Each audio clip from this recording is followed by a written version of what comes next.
K-pop सिर्फ एक music industry नहीं है, ये अपने आप में एक पूरा यूनिवर्स है। के-पॉप फैन अपने आइडल को अपना दोस्त, फैमिली मेंबर और यहाँ तक कि अपना बॉयफ्रेंड या गर्लफ्रेंड तक मानते हैं और उनके लिए कुछ भी करने को तैयार होते हैं, क्योंकि वो अपने आइडल को लेकर एक डीप कनेक्शन फील करते हैं। पर क्या वो ये जानते हैं कि ये कनेक्शन सिर्फ वन साइडेड है?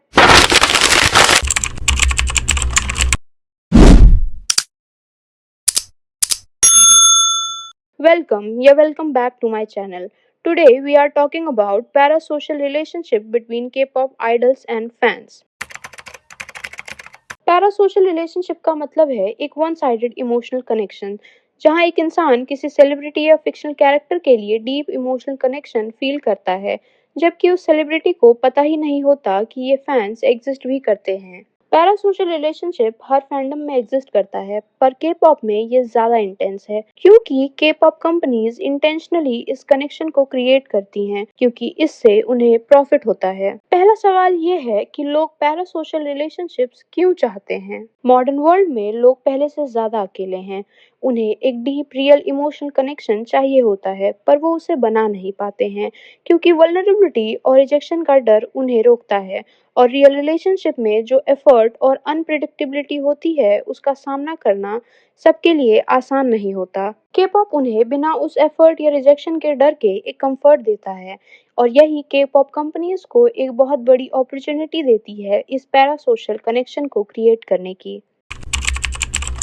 के पॉप कंपनीज एक ग्रुप बनाने के लिए ऑडिशंस लेती हैं, जहां हजारों बच्चे पार्टिसिपेट करते हैं। कई बार कंपनी उस ऑडिशन को एक टीवी शो बना देती है और एक वोटिंग सिस्टम बनाती है, जिससे लोग अपने फेवरेट कंटेस्टेंट को वोट करके उन्हें आइडल ग्रुप का पार्ट बना सकें। और यहीं से पैरासोशल रिलेशनशिप की असली शुरुआत होती है। लोग अपने फेवरेट कंटेस्टेंट को मल्टीपल वोट्स देकर लिटरली उनके डेब्यूट का हिस्सा बन जाते हैं। एक आइडल के ऑडिशन से लेकर डेब्यूट तक और डेब्यूट के बाद भी उन्हें कंटिन्यूअसली ट्रेन किया जाता है।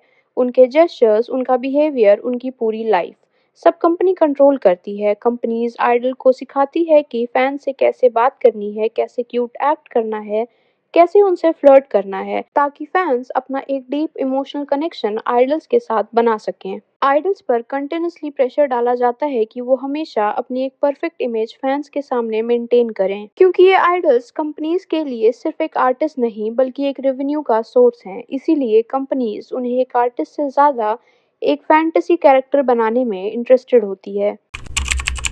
ह्यूमन साइकोलॉजी ये है कि हम जिस चीज़ से जितना ज़्यादा फेमिलियर होते हैं, उसे उतना ही ज़्यादा पसंद करने लगते हैं। एक फैन अपने आइडल को ऑलमोस्ट हर रोज देखता है। आइडल्स अपने फैंस के लिए सॉन्ग्स लिखते हैं, व्लॉग्स डालते हैं, क्यूट और एनकरेजिंग मैसेजेस पोस्ट करते हैं। कभी-कभी लाइव आकर फैंस को कंफर्ट भी देते हैं। फैंस को लगता है कि जो पोस्ट उनका फेवरेट आइडल सोशल मीडिया पर डाल रहा है, वो उनके लिए पर्सनली कर रहा है। But the truth is, almost हर एक पोस्ट और कैप्शन कंपनी रिव्यू करती है, और इसी कंटिन्यूअस फेमिलियरिटी से धीरे-धीरे फैंस इस पैरासोशल रिलेशनशिप का पार्ट बन जाते हैं। सोशल मीडिया के कंटिन्यूअस ग्रोथ के साथ अब इतने सारे तरीके हैं जिससे फैंस अपने आइडल से डायरेक्टली कनेक्ट कर सकते हैं, और कनेक्ट करने के जितने ज्यादा चांसेस बढ़ते जाते हैं, ये पैरासोशल रिलेशनशिप उतना ही स्ट्रांग होता जाता है। कई फैंस अपने आइडल्स पर इमोशनली डिपेंडेंट हो जाते हैं। उन्हें अपने आइडल से वो कंफर्ट, मोटिवेशन, हैप्पीनेस या इंस्पिरेशन मिलता है जो शायद उन्हें रियल रिलेशनशिप में नहीं मिला।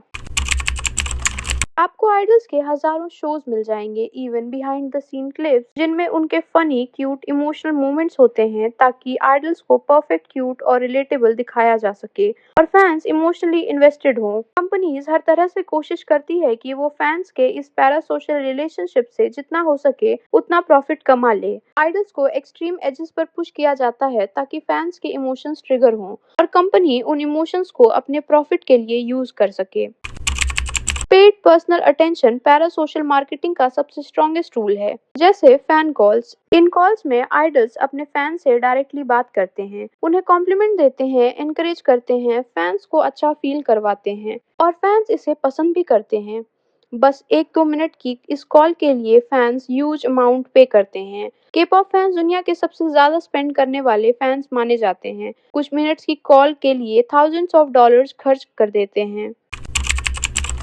Companies limited edition albums, photo card और मर्चेंडाइज रिलीज करती है ताकि लोग पैनिक बाइंग करें और कंपनी को प्रॉफिट हो। और ये स्ट्रैटेजी काम भी करती है क्योंकि फैंस अपने फेवरेट ग्रुप पर बिना सोचे समझे खर्च करते हैं। ऐसे भी कई केसेस हैं जहां फैंस ने कहा है कि उनकी मेंटल हेल्थ उनके फेवरेट के पॉप ग्रुप की वजह से बेहतर हुई है। कई बार फैंस ने मिलकर डिजास्टर रिलीफ के लिए फंड्स भी रेज किए हैं, पर इसका एक दूसरा साइड भी है। Unrealistic expectations. फैंस रियलिटी और इल्यूजन का फर्क भूल जाते हैं। फैंस चाहते हैं कि उनका आइडल उनके एक्चुअल फ्रेंड या पार्टनर की तरह बिहेव करे, और जब उनका आइडल किसी को डेट करता है या ब्रेक लेता है तो कई पैरासोशल फैंस की इमोशनल स्टेबिलिटी कोलैप्स हो जाती है, क्योंकि उनके लिए ये सिर्फ एक डेटिंग न्यूज नहीं, उनके अपने इल्यूजन का टूटना होता है। इसी वजह से डेटिंग अनाउंसमेंट्स के बाद आइडल्स के फैन बेस में काफी लोग उन्हें छोड़ भी देते हैं। कई फैंस का मूड और मोटिवेशन पूरी तरह से उनके आइडल पर डिपेंड करने लगता है। कुछ एक्सट्रीम केसेस में फैंस को रियल रिलेशनशिप्स बनाने की जरूरत ही नहीं महसूस होती। वो खुद को आइसोलेट करने लग जाते हैं और अपनी पूरी दुनिया अपने आइडल के अराउंड बसा लेते हैं, जो काफी डेंजरस हो सकता है। कई फैंस सिर्फ एक फोटो कार्ड या मर्चेंडाइज के लिए मल्टीपल एल्बम्स खरीदते हैं, पैनिक बाइंग करते हैं। कुछ लोग कॉन्सर्ट्स में जाने के लिए लोन तक ले लेते हैं।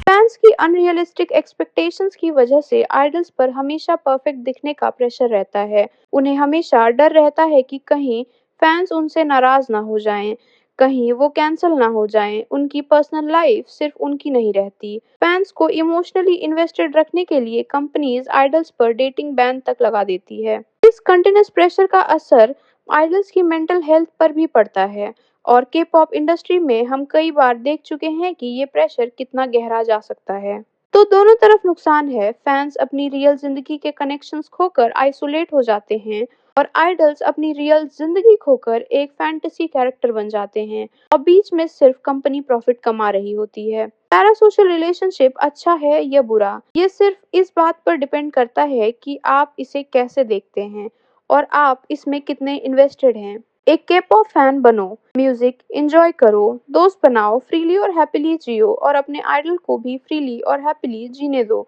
उनका काम आपको सर्व करना नहीं है, एंटरटेन करना है। अगर आपको ये वीडियो अच्छी लगी तो कमेंट में बताओ पैरासोशल रिलेशनशिप के बारे में आपका क्या कहना है और इसमें आपका अपना एक्सपीरियंस क्या है।